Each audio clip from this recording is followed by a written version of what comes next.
August 17th is the day that real estate is changing. Listen to what's going to change, and I'm going to tell you what to watch out for, especially if you're a buyer or a seller. You really need to be paying attention to the behavior of your agent, because some things are changing and some agents are not going to know how to represent you the best. So let's just get started with the NAR settlement. Here's what happened. Class action lawsuit. People versus the National Association of Realtors for conspiring to price fix the commissions of agents. Short of it is agents lost, National Association of Realtors lost, and now we cannot advertise how much we are going to pay buyer's agents, how much sellers, I should say, are going to be paying buyer's agents, if anything at all, because they don't have to. It's all negotiable. We have all these new forms and lots of confusion, but it's just the beginning of this transition, so there will always be confusion in those times. All right, so let's just start with you sellers. Sellers, you do not have to pay a buyer's agency compensation. In my market, the minimum you had to pay was $1. Now you don't even have to do that. In fact, it's hard to use it as a marketing tool, because as you know, if you were to offer 10% compensation to a buyer's agent, you're going to have your property sold. They're going to find somebody that's going to buy it at the price, and then they're going to get their 10%. But average rates have been 2.5% to 3% compensation, and that used to be public on the MLS. No longer is it even a field to enter into the MLS, nor are agents allowed to market in the MLS through the photos in the MLS or anywhere that's related to the MLS how much you are willing to pay the buyer's agent for helping sell your home. But sellers, that does not mean it is probably one of the best tools that you can use to sell your home. By offering compensation to the buyer's agent, you are basically incentivizing a whole bunch of people out there that are going to get paid to sell your home for you. Now, you're saying, hold on, my listing agent should be doing that for me. And yes, that's true. Your listing agent should be marketing, should be negotiating, should be doing everything, and will. You see, just because they market it doesn't mean they're marketing to end buyers. It is really hard to find a list of people who are actually looking in the market, and there's no list that you can buy like that to market directly to those people. So what we do as agents is we market to other agents and to as many people as we can.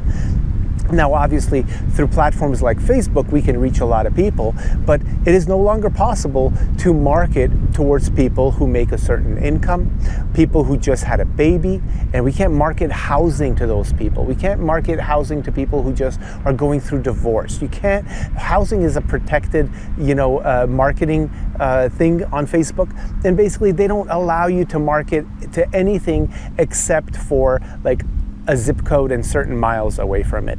The limitation is strict because of fair housing violations or something like that. Either way, we market to agents. So you as a seller should really consider paying your buyer's agent compensation too. And it's just a marketing tool. It makes everything easier. And at the end of the day, if you just have to raise your price by 2.5%, then do that. But keep in mind, when you were doing your comparative market analysis, that seller paid the 6%, okay, or maybe 5%. They did that. They paid that. So what are you doing here? You're just trying to pocket 2.5% more? Stop being greedy. And I know I'm an agent and I'm biased a little bit here. I get it, but I'm also a buyer, okay? And I'm also a seller. I deal in real estate, not just representing people. And the bottom line is, don't get greedy. That's how it works. Just don't get greedy.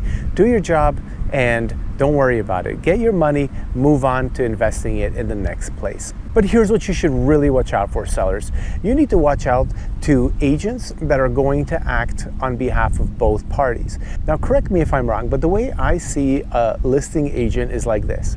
You have hired a particular person to represent your best interest, yours, not the buyer's best interest, not somewhere in the middle. No, 100% yours. You see, in Florida, we call that single agency representation. And single agency representation is very different than transactional brokerage representation or no representation, if that makes sense. So hopefully you're signing a listing agreement with an agent that's going to make you their principal, not just their client. And they're going to be fighting on your behalf throughout the entire thing. But here's what's funny. Here's what happens in Florida. If you have your home listed with a broker, let's just say me, right? My name's Maciek. Let's just say you listed it with me. And then I find the buyer directly, then there's two options that it can happen. One is it can automatically transition, if we go under contract with that buyer, to a transaction brokerage. And now me, who started off representing you, I am now representing the transaction. This is not what you want. You want to find an agent that's going to sign a no representation agreement with that buyer. And quite frankly, you should probably pay your agent an extra % for that. And I say that because they are choosing to work for you at all times, always. And whatever that buyer tells them in confidence, they are legally allowed to reveal to you if they sign a no representation agreement and they stick with a single agency representation with you. Very important question. Make sure not to screw that up when you're interviewing agents. Make sure that they're going to be not a transaction broker if they find the buyer, but somebody who's going to be looking out for your best interests at all times. Now, let's talk about the other thing you should really watch out for. You're probably going to want to skimp out and try to pay your agent only and basically end up being fully represented, but not have another agent involved. And there is a benefit to that. Now, one benefit is that you save money theoretically, but the other thing is that you're going to be negotiating against a non-experienced negotiator. So this is great because agents are experienced negotiators, you see. We get trained in this, and the smart ones take more and more and more training. So if you find a buyer directly, if your agent finds that buyer directly from all the marketing that they do, and they sign a non-representation agreement with them, and you're still paying less because you're not paying a buyer's agent on that side, well, cool. It sounds like you're winning and you just got 2.5% extra. But guess what? That buyer is not going to be thinking the same way you are. That buyer is actually going to want to save that 2.5%, 3% for themselves. So what's the happy ending to all of this? Don't get greedy. Okay, just don't get greedy. The reality is that most likely that buyer is not going to be able to upkeep all of the transaction dates, like the inspection contingency date, the day you have to show your loan approval deadline. There's all these dates in the contract, okay? And they're not going to have anyone helping them because they decided to save 2.5%. And that 2.5% might actually hurt them and cost them way more than 2.5% and not buy the house. And now what happens if a buyer calls me directly and I have a listing, or calls your agent directly, right? They're saying, hey, I'm not going to pay a buyer's agent. So now your agent is going to have to go show the property? This happens in luxury, but this does not happen in regular median price homes. Regular median price homes do not have a listing agent accompany for any buyer that comes in through the property. The main reason is because they're busy cold calling. They're busy trying to find more people for your home to buy. They're not busy trying to open a door and be a door opener. That's ridiculous. What a waste of time. They would get so much more effectiveness from their time if they were to be crafting ads on Facebook, ads on Instagram, making videos, just pushing it out there, making calls to the top 10% of all real estate agents in the area, the ones that sell the most homes, and finding their info and calling them, telling them, hey, I got the listing. Hey, I got a price reduction. Hey, we're back on the market. And also emailing them saying, hey, we got a listing. We got a price reduction. We are back on the market. Texting them the same messages. That's where their time is well spent. It is not well spent opening a door to a random buyer that can't even afford to pay an agent. I'm sorry, but this is not what agents are going to be doing. They are going to be opening that door if you compensate them extra, basically for both sides. Now, you're going to find some agents out there that are beginners that just need to make a little bit of money, or aren't making any money. They need to make a lot of money. Yeah, you're going to find people that are going to kind of, cheap themselves out. But overall, most agents that are top agents are not going to do any of that, okay? They're not going to open the door. Now, in luxury, it's completely different. Listing agent, a company for luxury properties, is extremely common. Every single time I show a property at 1.5 to 2.5 million, the listing agent accompanies, and it's wonderful because that listing agent is able to relay more information about the property and actually get it sold because it's unique. Because all those homes are unique, but your $300,000 home is not unique at all. In fact, you're part of like a community of 1,000 homes that look all the same. There's nothing different about it, and just because you upgrade it to porcelain tile from ceramic tile does not make it worth more money, okay? So I'm sorry, you may not want to hear this. Drop a comment below if you hate this message, but at the end of the day, I'm just saying, consider paying a buyer's agent because they're the ones that are going to make themselves really available to go and open the door for all their clients. Now, some clients are also in exclusive buyer agency representation agreements. They are gonna have to pay that agent whether that agent opens the door or not. So you might as well help them buy it because they may not wanna look at homes that don't offer any compensation towards their agent, which they signed an exclusive agreement with. Just like you signed an exclusive right of sale listing agreement with your listing agent. They signed one with a buyer. So you're just kicking a whole bunch of buyers out the door, out the curb, and now they're not even gonna be interested in looking at your property. All right, buyers, now this one is important for you. Let's talk about how this is all gonna affect you, okay? So first and foremost, if you do not have money to buy a home, don't buy a home. You can't expect to get representation and not get ripped off if you can't pay a professional to do that. It's kind of like representing yourself in court. Can you do it? Yes. Will it turn out good?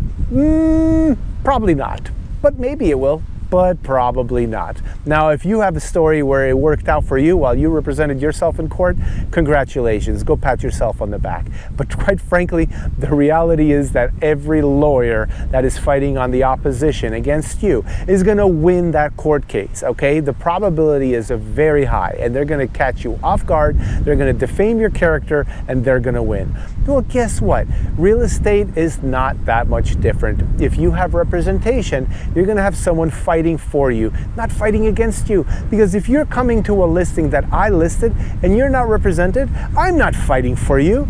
You're not paying me.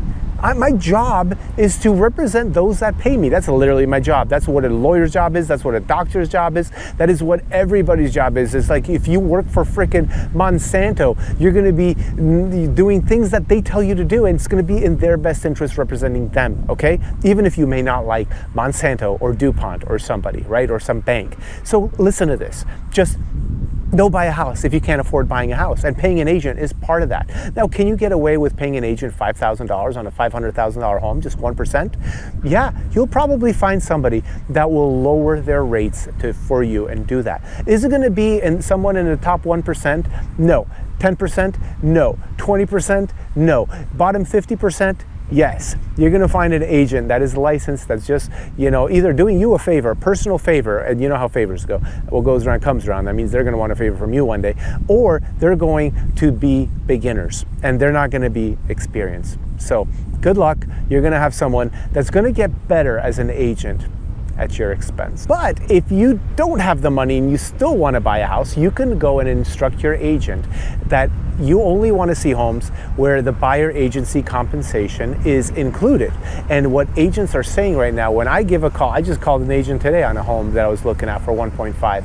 And what they said is, yes, there is a buyer's agency compensation of 2.5%. However, you have to reflect it in the offer. It's no longer a given. So if I don't put it in the offer with a separate agreement, all embedded as part of the offer, that the seller will pay my broker who will pay me, well, then I won't get paid. And you as a buyer need to make sure that you instruct your agent properly. because there's going to be lots of homes that are not going to be paying a buyer's agency compensation.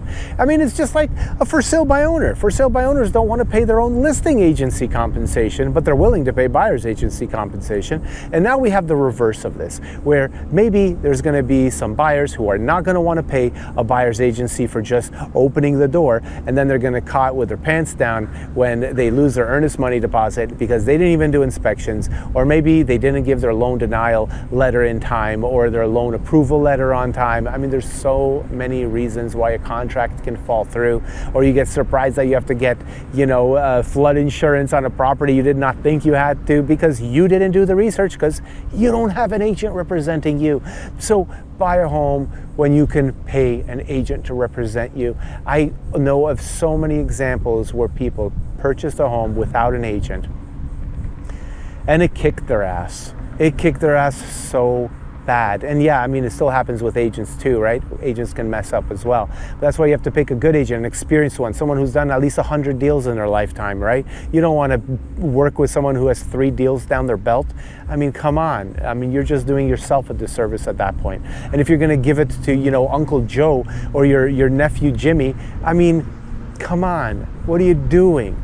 And the last thing you want to do is not bring your buyer's agency money out of pocket and require that agent to pay your Uncle Jimmy out in Connecticut a buyer's representation referral agreement. So, people do these crazy things, and I'm kind of sick of it sometimes. I love the business. I love helping people, and I love helping people buy and sell homes. I think I'm good at what I do, and I do represent people's best interests, not my own best interests. But let me tell you, I still have a value, and most agents feel the same way. They have a value of how much they're worth, and I don't think you're going to get a very good attorney if you pay them $50 an hour.